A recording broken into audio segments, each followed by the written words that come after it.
bags where horror lies.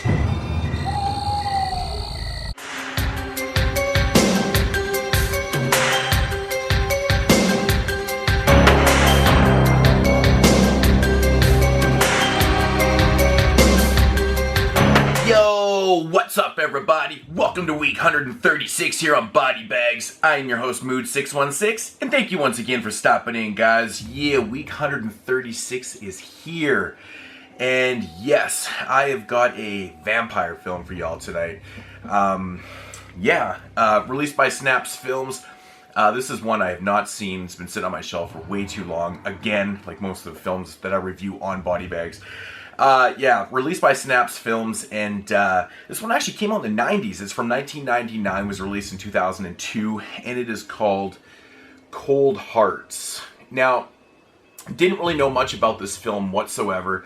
I was kind of looking at the back just to see if I could recognize some names and stuff, and I seen that the effects were done by Tom Savini Limited, which ultimately is, I think, just students of Tom Savini's effects school. And yeah, so it's actually was just supervised by Tom Savini, so he didn't actually do the effects for this, he just kind of overseen them. But I thought that was kind of cool, so I got pretty excited to watch this. But anyways, Cold Hearts, the synopsis of the film, basically follows your main character, Victoria. She's a vampire.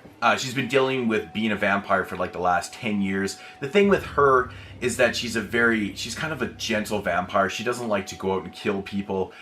She actually rather get her blood from like blood banks and things like that.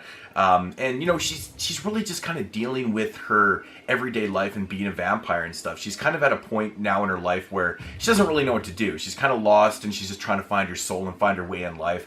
And in steps this character named Seth. Now, he steps into the picture when one night Victoria and her ex-boyfriend Charles are having kind of a little squabble, and anyways, Charles knocks her to the ground. He steps in, kind of saves the day and things like that, and then they start this relationship. Now, Seth is just, he's brand new in town. He's there with his frat boys and things like that, and you know, they kind of start this relationship because they kind of share similarities. He's trying to find himself too. He's kind of lost in reality and things like that. They kind of start this, you know, relationship and things like that. Of course, Charles does not like the idea of Seth hanging out with her. There begins, you know, problems aroused with power struggles and things like that. And so then you got your film. Now, my thoughts on this one. Right off the bat, this movie instantly reminded me of The Lost Boys. Now, what I mean by that is, this one's played dead serious, though. It doesn't really have any comedy to it whatsoever. There's a little bit of dark humor here and there, but it is played very serious. But what I mean by it reminds me of The Lost Boys is that this one takes place in New Jersey instead of California, but it's very much the exact same setting, has very similar type characters. This one takes place in Jersey Shore, like on the shore and the beach and stuff like that. You know, you've got these vampire gangs and power struggles and things like that. It seems it's kind of hip to the fact of vampires and stuff. It's actually so hip that they don't even say the word vampire in the film once. They never refer to themselves as vampires at all, which I really did enjoy. They're kind of they're not holding back the mystery that they are vampires. They just never say it. And I really kind of like that approach to the film. Now, this one right here it's kind of a slow burn. There's a lot of character development with Victoria and Seth. A lot. You get to know the characters quite deeply. You get to know a lot of things about them. You really start to feel for these characters. There's a little bit of, you know, side plots and things going on with Victoria's friend, who's also dealing with being a vampire, and she just can't deal with it as much, and so you got that kind of thing going on and stuff. But it is a very, very slow type burn. And ultimately, this one falls a little short because I think that I feel like there's a whole act missing in this film, because basically the whole film is really enjoyable. It's very entertaining. It's not very, the pacing's not fast, but it's not like ultra slow. It is a slow burn, but it's got a nice mellow pace to it that you're interested in these characters and you're kind of, you know, where is this thing kind of going? You kind of know where it's going, but you know, I feel like the third act just kind of starts and ends right away, and I feel like there's a whole act missing. I think there could have been like a whole expanded kind of third act, which kind of brings down the whole film because it just happens so fast, and you have all this great build-up and then not really the best payoff in the end, which I found really kind of hurt the film, unfortunately. There is a twist in the end of this film, which is something that I saw coming in the first 15 minutes with one of the characters, and I knew exactly what it was just by one line that he had said in the film, and I said, oh, I'm not going to give it away, but, I kind of called it, and then when it does happen, you're just like, okay, well, it was kind of a letdown a little bit because I totally called it, but it is what it is.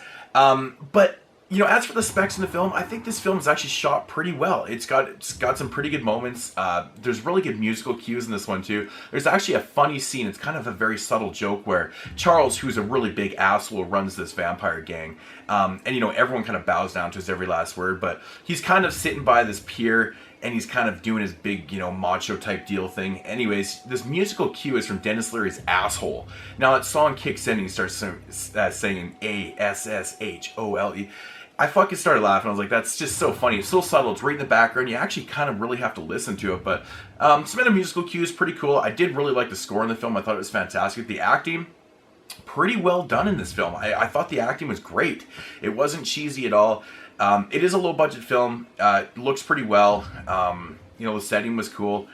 But ultimately the story I just felt could have been filled out a lot more. There is something there. There's a good film in here. I think it just could have been longer. This one runs close to 90 minutes, and I usually don't say, a film could have been longer than 90 minutes, but in this case, I think another 20 minutes could have benefited with having a stretched out third act and just having that really good payoff. Because ultimately, there's not really a lot of effects in this film at all. You get a little bit in third act, and that's it. And in my opinion, the makeup effects and stuff, not the greatest at all in this. But not a bad film. Not really that bad. In my opinion, it's kind of average because I think their third act, or the lack of the third act, really does bring this one down. But I'm going to give this one about a 5.5 out of 10.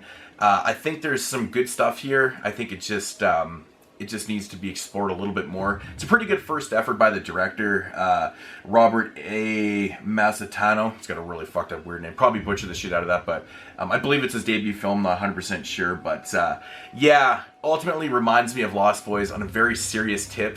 Kind of took me by surprise, but Cold Hearts, check it out at your own risk. I know you can find this one for dirt cheap. I think I picked this one up for $1 or something like that. Released by Snaps Films. Pretty good transfer, so. But yeah, don't really want to say too much else about the film. Yeah, it is what it is. Still liking the fact they never refer to themselves as vampires. Kind of cool, but yeah, that's going to do it for week 136. Check you guys next week in week 37. As usual, peace out, homies.